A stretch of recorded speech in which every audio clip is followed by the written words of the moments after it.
Seus olhos e seus olhares, milhares de tentações.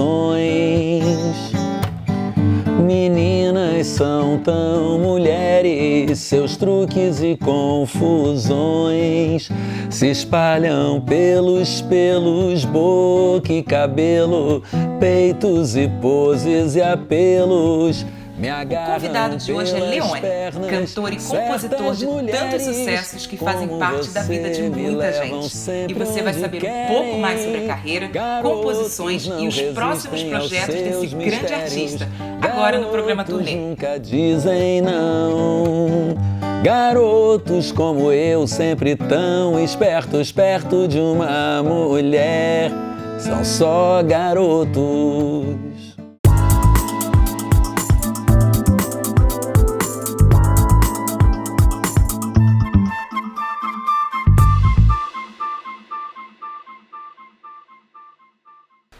Leone, que prazer, que honra ter você aqui no programa Turnê.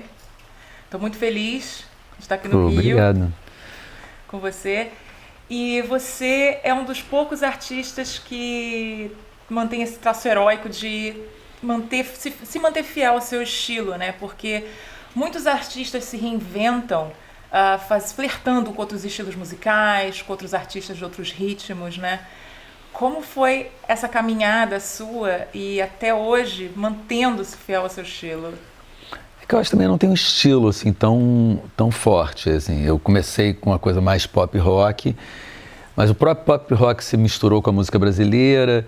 Eu lancei discos no começo, principalmente no começo do milênio agora, né? Com outras roupagens. Tinha uma banda que não tinha bateria, por exemplo, era só percussões. Depois lancei um disco com um quarteto de cordas.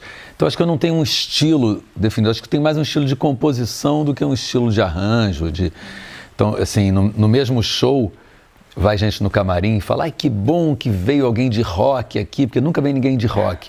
Aí logo depois vem uma outra pessoa e fala: que bom que veio uma pessoa de MPB, porque nunca vem ninguém de MPB. Então assim, eu acho que não é muito claro para o público se eu tenho um estilo. Eu acho que eu fico nesse meio do caminho. Mas para você, é meio do caminho?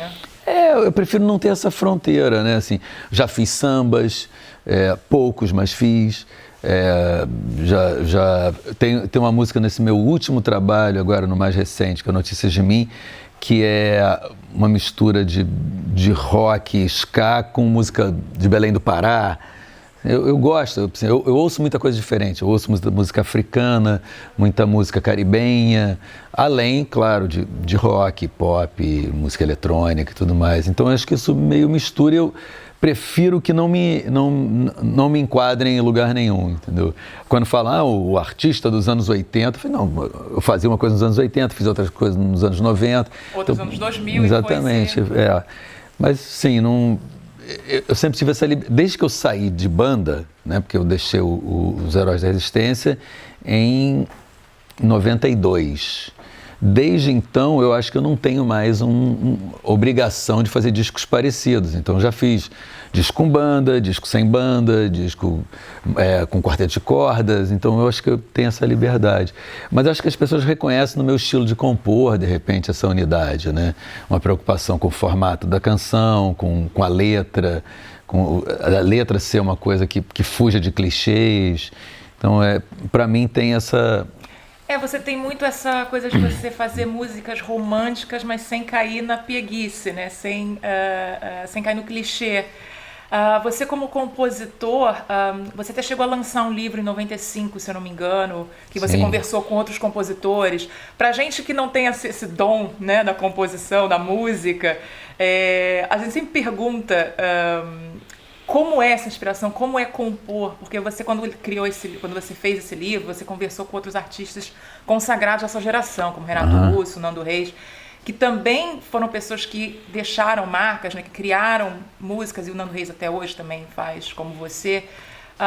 Como é esse processo de composição? Como é fazer tanto hit que o público ama? Como é que é chegar no coração do público tão forte assim? Não sei, se eu soubesse, estaria fazendo isso até hoje, né? Eu acho assim, quando as minhas músicas fizeram sucesso, acho que tinha um mercado para elas, né? Tinha uma vontade das pessoas de consumir aquilo. eu continuei fazendo coisas parecidas que não fizeram tanto sucesso nos anos 90, porque o público tinha se voltado para outros estilos. Então, assim, sucesso é uma coisa de acaso. Né? Você pode, a mesma canção feita num ano faz sucesso, 10 anos depois seria totalmente ignorada. O mesmo artista, você imagina assim, um Chico Buarque começando uma carreira hoje. Talvez ninguém prestasse atenção, porque hoje as pessoas, principalmente a grande mídia, está voltada para artistas mais palatáveis, né? Menos densos.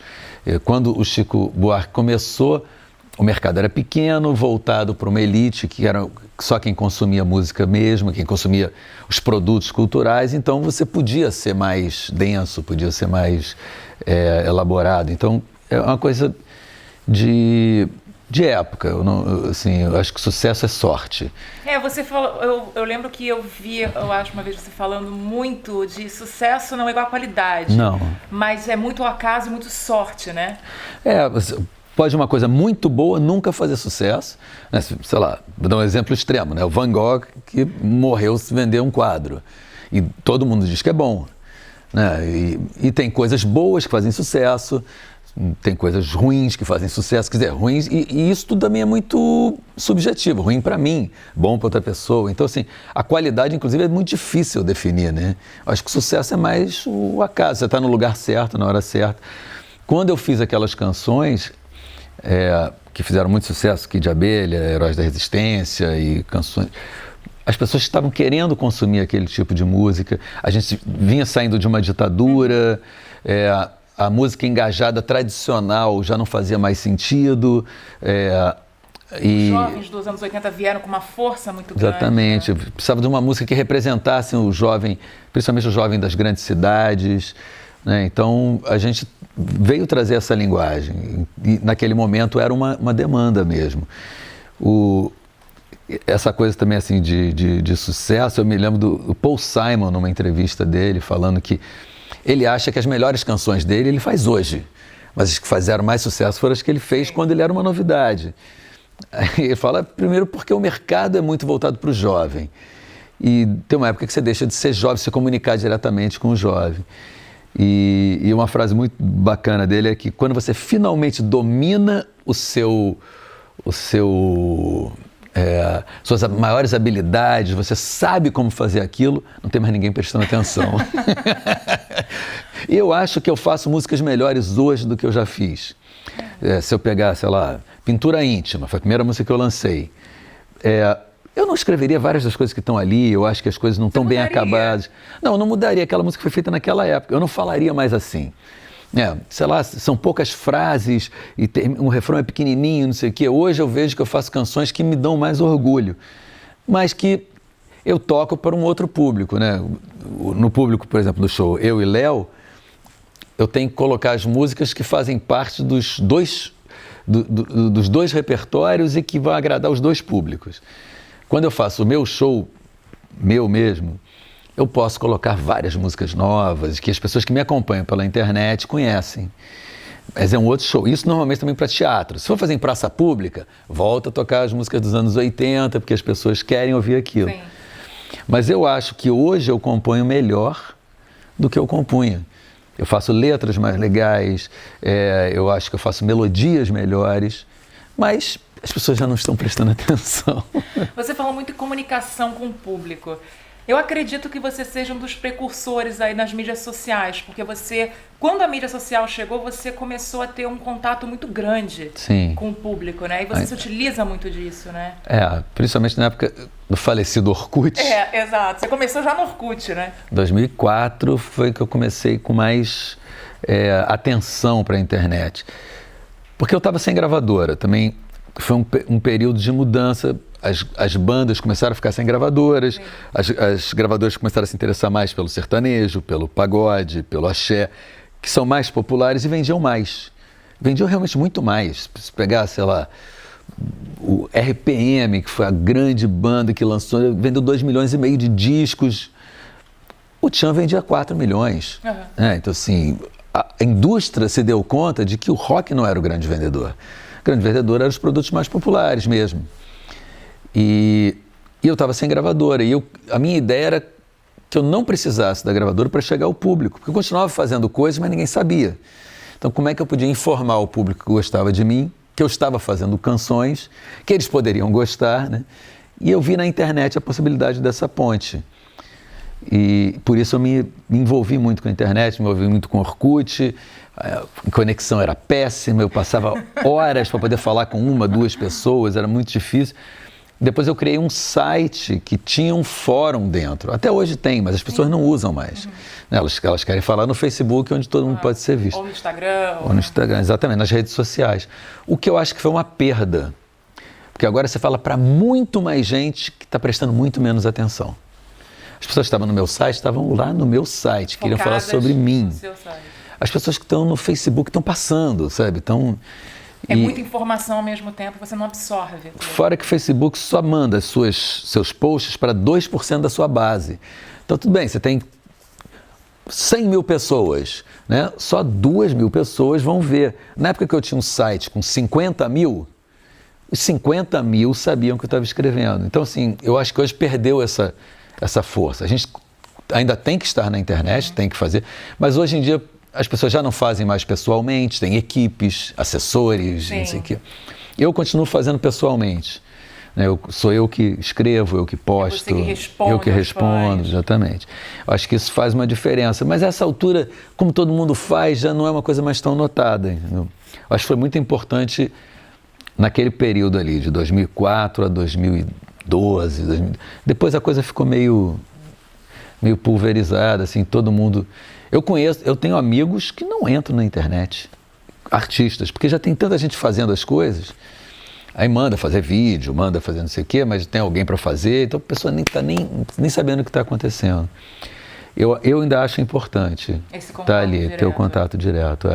E Leone, ainda existe um baú de inéditas que... Sim. Tem baú de inéditas daquela época que você não lançou e tem de hoje também que você ainda não lançou? Não, tem um baú de inéditas a partir ali dos anos 90, porque eu fui fazendo discos independentes. Sim. E eu não dava vazão para todo o repertório que eu tinha. Então, outro dia eu até peguei essas canções para dar uma olhada ali no meu computador, que eu tinha. Tem muita coisa mesmo, muita coisa. Música que eu fiz para os filhos, música infantil. Estou pensando em lançar um EPzinho de música infantil. É porque eu fui fazendo para os filhos, então tem lá essas canções, né? Mas tem muita música que eu não lancei. E música que eu fiz recentemente, que a gente não tem mais muito o que fazer com elas. Fazer disco é muito custo, é muito tempo, e as pessoas não vão ouvir. Não ouvem. Quer dizer, um ou outro ouve, mas não é aquela coisa antigamente, alguém vai lançar um disco, algum artista que você gosta, você ficava preocupado com aquilo, ia no dia, comprava na loja, ouvia várias vezes. Hoje em dia, eu fico sabendo de artistas que eu adoro que lançaram um disco que eu ainda não fui ouvir. Porque todo mundo lança e está aí disponível, de graça. Então, assim, fica velho rápido. Você acaba de lançar, quando você vai lançar outro? Então, o que eu vejo muita gente fazendo, e eu tenho feito também, é lançar músicas, né? Lançar uma música, daqui a 2 meses lançar outra. Mas é quando você vê, você está lançando menos do que produz, com certeza. Então, agora tem até uns projetos paralelos. Eu estou com um projeto de um coletivo, que sou eu, um poeta de São Paulo chamado Fabiano Calisto e 2 músicos produtores, que são o Lourenço Monteiro, que é baterista, e o Humberto Barros, que é tecladista. E a gente está com um repertório de canções bem para baixo, bem eletrônicas, arrastadas sobre esses dias que a gente está vivendo, sobre esses tempos sombrios, né, de Trump e Crivella e Bolsonaros e esse mundo também que impede a entrada de imigrantes, que neoliberal, que acha que é um contra o outro, não sei, e não tem espaço, né, para solidariedade e para poesia, para música, para amor, exatamente, para sensibilidade. Você tem que ser forte, competitivo. E a gente está fazendo música sobre isso, usando canções dos anos 70 utópicas brasileiras. Nossa, coisa então a gente meio reescreve aquelas canções. Então tem música inspirada em nos baianos, no Gil, no Caetano, mas também no Clube da Esquina, inspiradas nessa coisa utópica, mas sem nenhuma utopia, né? Vivemos num mundo pós-utópico que a grande utopia é não perder mais direitos. A gente vive num mundo que não é uma briga entre conservadores e progressistas, é entre conservadores e reacionários, né? A gente tem que segurar para não ir para trás, né? Então a gente tem esse projeto que chama O Hipopótamo Alado. Amei, não? Maravilhoso. A gente já gravou 3 canções, vai lançar um EP com 6, quer fazer um espetáculo, não sei o quê, mas a gente sabe que não vai ganhar dinheiro, sabe que é meio uma intervenção artística, entendeu? Que eu vou Deve ficar por aqui mesmo pelo Rio ou vocês querem... Não tenho a menor ideia se a gente vai conseguir nem fazer show. A gente quer fazer as canções e a partir daí expandir isso para outras formas de arte, convocar pessoas que fazem vídeo, que fazem esculturas, fazem dança, não sei o quê, ver se a gente consegue criar um evento, uma coisa que seja fora do limite da música. Porque a gente já está trazendo coisas de literatura, essa coisa da metalinguagem, do texto que cita outro texto. Então, assim, tem música inspirada no Geleia Geral, do Torquato Neto e do Gil, música inspirada até do Gil tem também do Expresso 2222, só que o Expresso agora não sobe aos céus, ele fica circulando o dia inteiro, você não vai sair daquele... Você não vai chegar a lugar nenhum, né? Então, assim, é um projeto, mas é diferente de antigamente, que eu ia fazer, vou gravar um disco para uma gravadora, a partir dali vou fazer um show, vou fazer uma turnê e depois volto, faço outro disco. E hoje em dia a gente fica criando coisas que tem mais a ver com o afeto, com a vontade de fazer, do que com o resultado prático. Para os shows, basta o que a gente já construiu, né? Que as pessoas querem ir lá assistir as canções que já conhecem, o que também é triste, né? Eu gosto do público que quer ser desafiado, mas o público em geral ele quer ser confortado, né? Exato, quer ser abraçado. Abraçado, eu conheço isso, me sinto bem. A zona de conforto. Exatamente. Né? E, Leone, eu sei que seus planos, você quer mudar bastante, como a gente conversou antes, a literatura, como você falou agora, mas a gente espera você um dia na Europa também. Por mais que você esteja com planos aqui agora, e você falou também muito de planos com a literatura, com a arte aqui no Brasil, a gente também espera um dia você na Europa. Por que não? Não, adoraria. Tendo convite, eu só não fui atrás disso. Inclusive agora, quer dizer, nos últimos meses, teve música minha tocando em Portugal com uma banda portuguesa, né? O Dama, que é uma banda portuguesa, fez uma versão de Garotos 2, que tem rap e tudo misturado. Só que chama Miúdos, que é em Portugal. Miúdos. Maravilhoso. Mas eu não fui atrás, de repente eu poderia ter ido fazer show em Portugal, mas eu adoro viajar. Então, me chamarem para ir para fazer show. Adoraria conhecer melhor a Alemanha, que eu não conheço. Conheço só Munique, tenho maior vontade de conhecer Berlim. E outras cidades, claro, mas Berlim está no meu imaginário, né? Assim, de cidade importante, culturalmente, alternativa, por tudo que já teve, né? Sei lá, pensando pelo Bowie que teve lá, fazendo com o Brian Eno aqueles discos malucos, e pelo que tem hoje em dia mesmo, né? Mas eu tenho uma vontade de ir. Eu só nunca investi nessa carreira. A única vez que eu fiz show na Europa, eu fiz em Paris, convidado para uma festa da música, uma coisa junto com os índios, a Xaninca, que eu acabei conseguindo pra gente ir junto, fazer um show, fizemos um DVD disso. Exato, você foi com os índios. A única vez que eu toquei na Europa foi ali em Paris. Mas com certeza as portas estão muito abertas para você na Europa e a gente espera te ver lá. Eu quero ir, com certeza. Leone, muito obrigada, uma honra ter você aqui. A honra foi minha. Obrigada. De nada.